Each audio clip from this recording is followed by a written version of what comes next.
அதே போல போன்ற விழாக்கள் நடப்பது இப்போது குறைவாக உள்ளது. ஆனால் இதை திருப்பத்தூர் மாவட்டம் என்ற வரலாற்று சிறப்புமிக்க நமக்கெல்லாம் ஒரு அங்கீகாரத்தை அடையாளத்தை கொடுத்த நம்முடைய அமைச்சர் அண்ணன் அவர்கள் வருகை தந்திருப்பார்.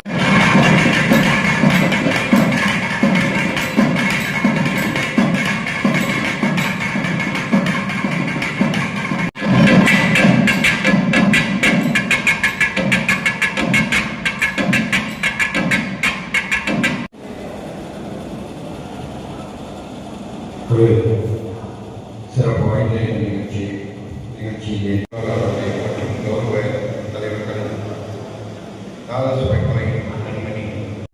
அவங்க எவ்வளவோ அதுக்கு முன்னே ஒரு கவர்மெண்ட் இருந்துச்சு, அதுக்கு முன்னே கவர்மெண்ட் எல்லாம் எத்தனை கவர்மெண்ட் மாறி மாறி வந்தால் கூட இது பண்ண முடியல. இது நம்ம இந்த பகுதியில் ஒரு அமைச்சர் ஆனதுனால நீங்க எல்லாம் உங்களுடைய ஆதரவுனால இந்த பகுதியில் ஒரு அமைச்சரை நம்ம உருவானதுனால தான் இதை சாதிக்க முடிச்சு அது சொல்ல வரணும். ஆக அப்படி அலுவலகத்துக்கு நம்முடைய மண்டலத்துக்கு நம்முடைய மாவட்டத்திற்கு தலைமையிடத்திற்கு கலை பண்பாட்டுத்துறை அலுவலகத்தை நாம் கொண்டு வருவதற்கு தேவையான முயற்சிகளை உங்களோடு சேர்த்து நாங்களும் உங்களுக்கு உறுதுணையாக இருப்போம். இன்னும் பல்வேறு சிறப்புகளை நாம் உருவாக்க வேண்டும். இன்னைக்கு ஒரு கோரிக்கை இருக்கின்றது. இப்போ வந்து 3000 ரூபாய் நம்ம வழங்கியிருக்கிறோம்.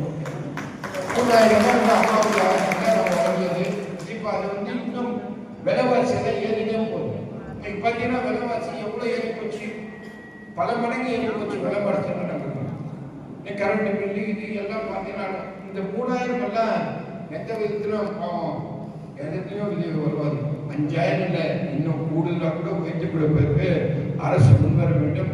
அதற்கு ஆட்சி வருகின்ற காலத்தில் கண்டிப்பாக அண்ணா திராவிட முன்னேற்ற கழகம் ஆட்சிக்கு வரும் சமூகத்திலே உங்களுக்கு தகுந்த மரியாதை கோரிக்கையும் கண்டிப்பாக உங்களுக்கு இந்த பகுதியுடைய உங்களின் ஒருவனாக நான் உங்களுக்கு உறுதுணையாக இருப்பேன் என்ற உத்தரவாதத்தை நான் வழங்கினேன்.